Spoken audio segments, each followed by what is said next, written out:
Welcome back, everybody, to our Midwestern Dynasty, where everything we have done in this series has led us to this moment. We will be competing in a national championship against the Tennessee Volunteers. In this matchup, it will feature the #1 scoring defense in Midwestern that is giving up 15.4 points per game.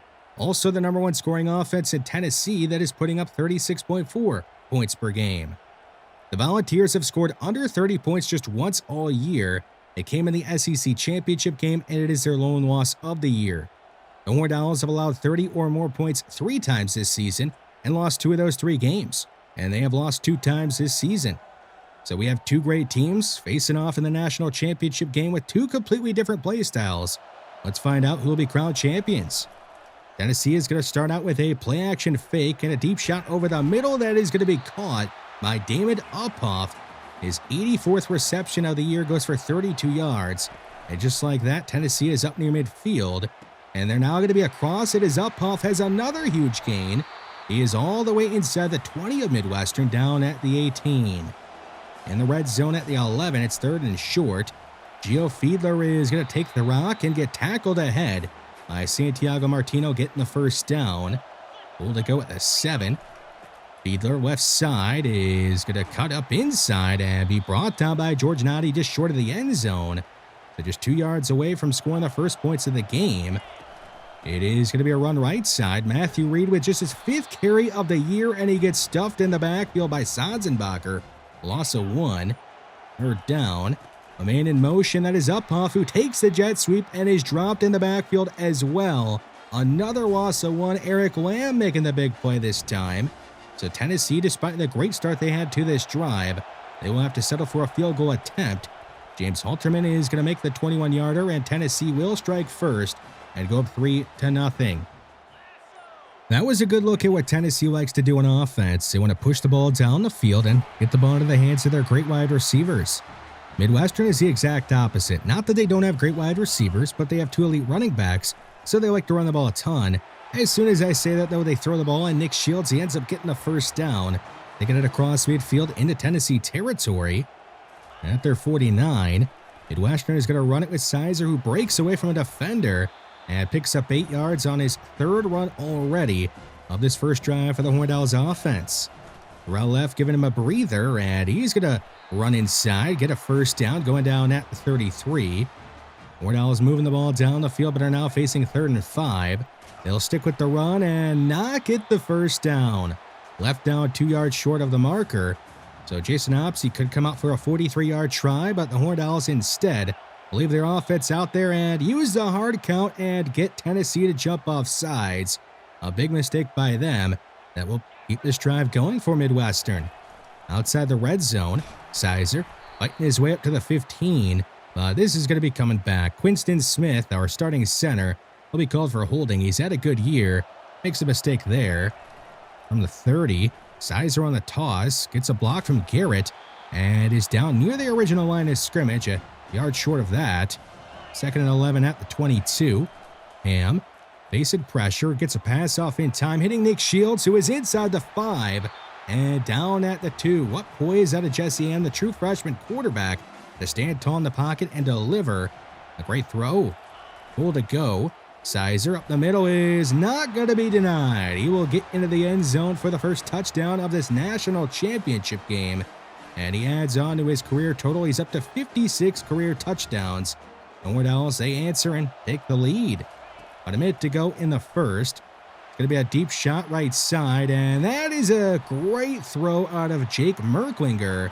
Dropping it in to Ted Yates, who's up to the 47 with the big gain. Merklinger off the fake, throws left side. It's going to be caught by Tobias, their number 3 wide receiver, who makes his 50th catch of the year. On 2nd down, it'll be a check down to the big running back, J.P. Wren, and he breaks a tackle, picks up not quite enough for a first down. It'll be 3rd and 1 with the first quarter winding down. They'll get the snap off, try a speed option. Deontay Bland makes a one-on-one tackle against this 6'2", 238-pound running back to bring up 4th down. We'll see what Tennessee wants to do. They're going to send out their kicker again. James Halterman attempted a 47-yard field goal, and he'll make this kick as well. So it's going to be 7-6 in the second quarter. Midwestern is going to begin this drive with both of their great running backs on the field. Left side is up near the 30 and down at the 31 with a fresh set of downs. They'll spread things out on second down. It is another Darrell left run. He is getting pulled down and is short of the first down. It'll be 3rd and inches. A power run look on 3rd down for Midwestern. Ham is going to fake a give. They're on the move and nearly throw an interception. He's lucky it wasn't picked off by Chad Casey. He had Dylan Washington wide open, but just completely missed him, and that will lead to the first punt of the game. Tennessee looking to take the lead, and it's going to be a sack. A huge hit delivered by Cortland Rahman. He'll force a loss of 7. It'll be 3rd and 9 at their own 14. The Volunteers will go deep down the field. It's a pass caught by the number 4 wide receiver, Stephon Huey, who picks up 33 yards on 3rd and 9. Big time letdown by the Midwestern defense, something we don't see that often, as down goes the senior quarterback again. Edward Reed, the first defender to get to him, but Cortland Rahman is also in on another sack. Man in motion, it's a run the opposite way with J.P. Wren, and he's going to be dropped in the backfield. Kevin Campanaro somehow getting the TFL. He had to change his momentum completely to make the play. 3rd and long, a blitz on the way. A deep shot right side to a man behind the defense. Stephon Huey is gone. DeMarco Cooney getting torched on the play. He did get picked, but there are no flags. So this play is going to stand as a Tennessee touchdown, and they take the lead in the second quarter. Down by 6, Midwestern hoping to recapture some momentum to run up the middle for Sizer, who picks up 8 yards. He's got 42 yards on 7 carries, so he's been very efficient. A fake to him on second down, and with a more accurate throw, hitting Paul Schuler, and the senior tight end rumbles across midfield for a gain of 16. From the 44 of the Volunteers, Marco Mines, the true freshman tight end, delivers a key block on this run, and that'll be a first down for Sizer. Another one picked up by him on this drive. An empty set for Midwestern on 3rd down, and pump faking, throwing short of the sticks, and Titus Dingle got the first down just barely. Had him look deep, though. He had a man wide open, and Roberto Suarez left met in the backfield. He had no chance on this run. Steve Westbrook getting the TFL, and that will take us down to the 2-minute timeout. There's 2 minutes to go in the half. A free play here for Midwestern. And going deep left side to Shields, who makes the grab, and that is going to be a first down. So Midwestern could just decline the offsides penalty and take the first down they picked up through the air. Cool to go. Ham on the keeper is going to cut up field and nearly score. I didn't know he had that type of athleticism in him. He almost punches it in. Pull to go at the 1. Sizer is walking into the end zone for the easy touchdown. His 2nd of the game and 57th of his career. The Horned Owls will retake the lead, going up 14-13 with about a minute to go in the half. Tennessee, they have an explosive offense and 2 timeouts. We'll see what they could do. Merklinger going deep right side, and it's going to be caught. That is going to be another long touchdown for him. Jared Tobias just torching DeMarco Cooney. He didn't get picked on that play. He just got absolutely burnt. And Tennessee, they are back on top. So all of a sudden we have a shootout, which is definitely the way that Tennessee wants this game to go, but not Midwestern. They prefer this to be a lower scoring game so they can rely on their great defense and run game. But they now need their offense to put up some points. Down 20-14 late in the half. Near midfield, Darrell left on 3rd down will get the first down and take it just across midfield into Volunteers territory. Under 30 seconds to go. Midwestern with just 1 timeout remaining and putting this one up to the end zone. It is off the hands of Nick Shields. He had a chance to reel it in and make a special play, but he just couldn't quite make it happen. Under 20 seconds to go now. Him on 3rd down is going to be hit as he let it go. And he'll throw the ball at the feet of Devin Gentry. It's incomplete. The Horned Owls are in no man's land. They're going to take a huge risk by going for it on 4th and 2. Left is going to take the carry and be stuffed at the marker, but they're going to give him the first down. A very favorable spot for the Horned Owls. So this drive it is to keep on going. Ham under pressure, throws deep left side, and it's going to be caught by Shields, who goes out of bounds at the 18 and stops the clock with 8 seconds. Midwestern leaving the offense out there, and they get a free play. It's a shot right side for Gentry, and he drops it. So the Horned Owls are going to have to just send out Jason Ops now to try and kick a field goal. They wanted the touchdown, but it's just not going to happen. They don't have enough time left. Ops is going to put up and through, and the Horned Owls will make it a 3-point game as we head into halftime. So down 20-17 as the third quarter is getting underway. The Horned Owls on offense. They will throw the ball down the field to Dylan Washington, who gets a block from Nick Shields, and Washington is knocked out of bounds at midfield. Great play there to begin this second half for Midwestern's offense. A give to Sizer, who cuts back and has a huge hole to run through, delivering a big hit before he gets leveled. He's up to the 36 at Tennessee. Left to back on first down, and he's able to get to the edge. He has a first down inside the 20, down at the 14. Midwestern just picking up chunk after chunk on this drive. They're already in the red zone. A man in motion, it is Shields. He'll deliver a nice block, and so will a few others for Midwestern as Sizer is going to go all the way in for his third touchdown of this national championship. And Midwestern is going to be back on top, 24-20. A great way for them to begin this second half. Let's see if the Tennessee defense can pick up right where they left off. It's a screen to Uphoff, and he's going to get a first down, going down at the 45. Jake Merklinger is up to 337 yards passing on the day, going against the #1 defense in the nation. He's had a very impressive day. Great tackle by Edward Reed in the backfield. It'll be a loss of 3. 3 receivers to the short side of the field on third down. And it's going to be a deep shot the opposite way. 1-on-1 for Jared Tobias in the end zone, and he can't come up with it. A great play made by Gordon Sheed in the end zone to prevent the touchdown and force a punt on fourth down. Midwestern looking to extend this lead. The route left is going to spin a defender down to the ground, and that is actually going to be counted as a run for Left, who gets the first down. 3rd and 7, only a 4-man rush. A throw is caught over the middle by Nick Shields, who makes his 6th catch of the day. He's up to 86 yards, having a great game, maybe the best of his season, coming in a big moment, obviously in the national championship, as Joey Hammer is going to take it all the way across midfield. And down he goes at the 38 of Tennessee. 2 tight ends on the field on second down. Ham off the fake, has no chance. Just gets sacked right away by Joriel Riddick. A huge loss to make it 3rd and 19. They go 5 wide. And somebody get open down the field for him. Nope, nobody's open in time. Ham has just got to eat it and take a sack. Avery Cahill, the one to bring him down. No choice but to punt away on 4th and 31. The thing's kind of slowing down in the third quarter. Defenses have picked up their play. Will that continue, though? Throw down the field is going to be caught by the top tight end for the Volunteers, Ezekiel Wilkes, and he's got a 30-yard reception. He's down at the Horned Owls 42. Go ahead in motion after making that big catch. Pressure on the way, and it's going to be another sack for the Horned Owls, their 3rd of the game. And of course, Corwin Rahman was in on the sack again, but so was Santiago Martino. A give to J.P. Wren, and he's going to grind his way up to the 37 for a gain of 9 to make it 3rd and manageable. Third quarter nearing its end.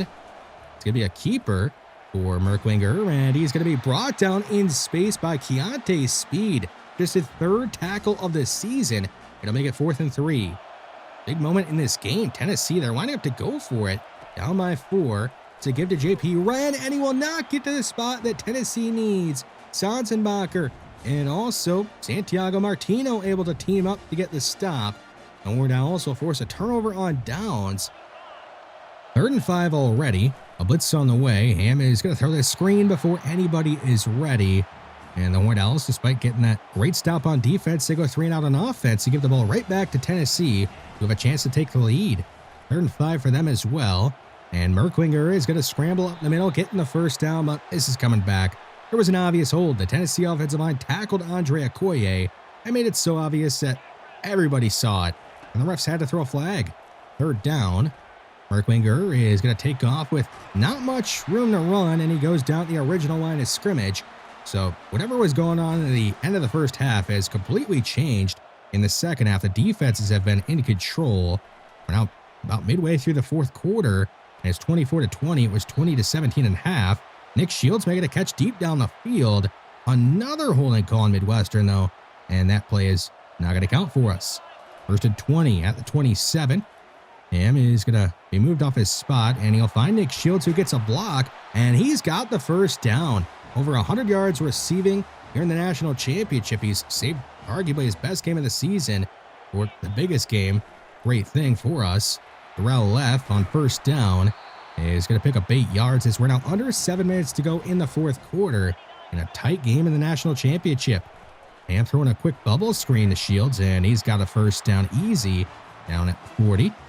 The Horned Owls are using some time up on this drive, something they do really well. Him off the fake is going to hit Sizer, who makes the catch. Not something he does very often. And he's got the first down by the 26. Continuing to eat up time on this drive. About 4 minutes to go. Darrell left side. Gets a block from Shields, and left is up to the 13. Closing in on 100 yards on the ground. At the 13 in the red zone. Left is going to make it up inside the 10. But another holding call on Quinston Smith. I believe his second of the game. And that's going to knock us back outside the red zone of the 23. A flip to Washington. And he's got room and is back near the original line of scrimmage. So that holding call only ends up costing us a down. 3rd and 6. They give to Darrell left. He is Matt fighting his way, trying to grind out the first, and he will not quite get enough for it. Holding call on Quinston Smith, though. And it looks like Tennessee is going to decline it. It'll be 4th and 1. Midwestern, a field goal doesn't do much for them, so they leave the offense out there. They want to go for the kill. Sizer out the middle is met in the backfield, and down he goes. It'll be a turnover on downs, and Tennessee gets a massive stop, and they now have a chance to take the lead, wait, and win this one late. A very aggressive decision to go for it by Midwestern, and it backfires. You couldn't script it out any better than this. The #1 scoring team in the nation has to find a way into the end zone with 2 minutes to go in the fourth, and the team trying to stop them has the #1 scoring defense in the nation. A throw over the middle is going to be caught. Stephon Huey up near midfield. Another big play by their #4 wide receiver. About 1:50 to go in the fourth. Merkwinger is going to launch this one up towards the end zone and overthrow his intended target. Stephon Huey almost made another big-time play. Merkwinger on second down is going to look to run. He has a man open downfield, but he doesn't see him in time, and he runs into a sack. Only a loss of 1, but more importantly, it'll be 3rd down. 3rd and 11 for the Volunteers. Merkwinger is going to be hit from the blind side. It's Eric Lamb delivering the hit 10, bringing up 4th down. So the game is pretty much on the line here. The national championship on the line. The #1 offense, the #1 defense. Who's going to come out on top?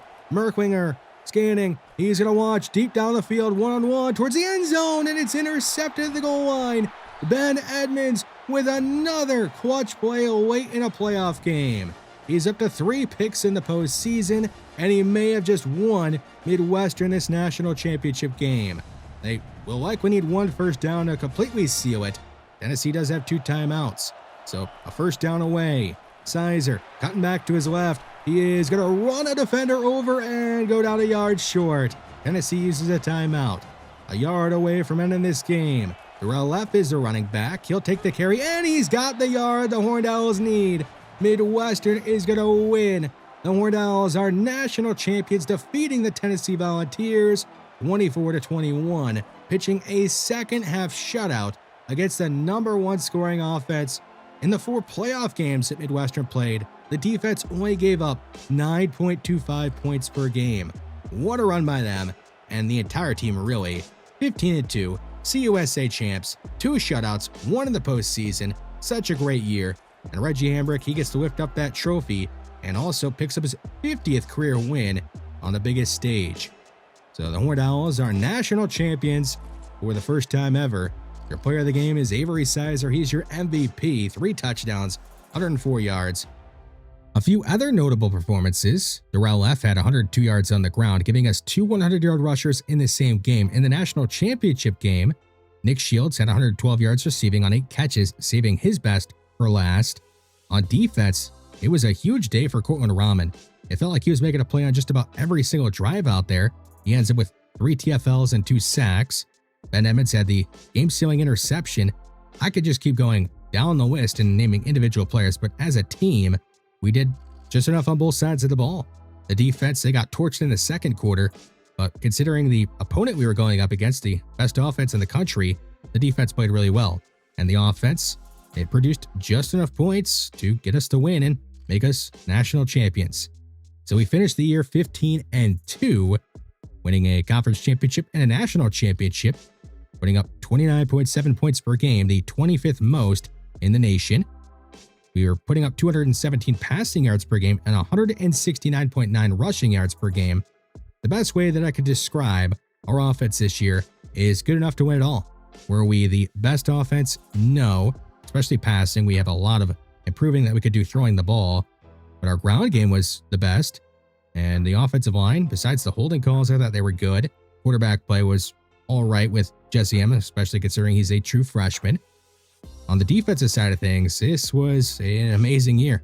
15.6 points per game is all that we were giving up, which was the best. 260.5 passing yards per game allowed, 46 rushing yards per game allowed, so not that much against us on the ground per game. We ended up with 65 sacks, the most in the nation, which you should expect because we did play the most games, or tied for the most games, with Tennessee. As for special teams, Jason Obbs had an alright year. He did miss one clutch kick that cost us the game, unfortunately. Seth Hearns had another Seth Hearns type of year, which is very solid. Before we end this episode and end this season, I do want to look back at what our graduating seniors have done for us in their careers. George Barr, his stats are not amazing, but they don't tell the story with him. He is a great run blocker and a key part to what we do on offense. He's going to be tough to replace. You don't find wide receivers like him very often that don't care if they get the ball and are just great run blockers. Ben Edmonds, where would he be without this guy? 8 picks his senior season, 3 picks in the postseason, 1 in the national championship, 17 picks in his career, 5 pick sixes.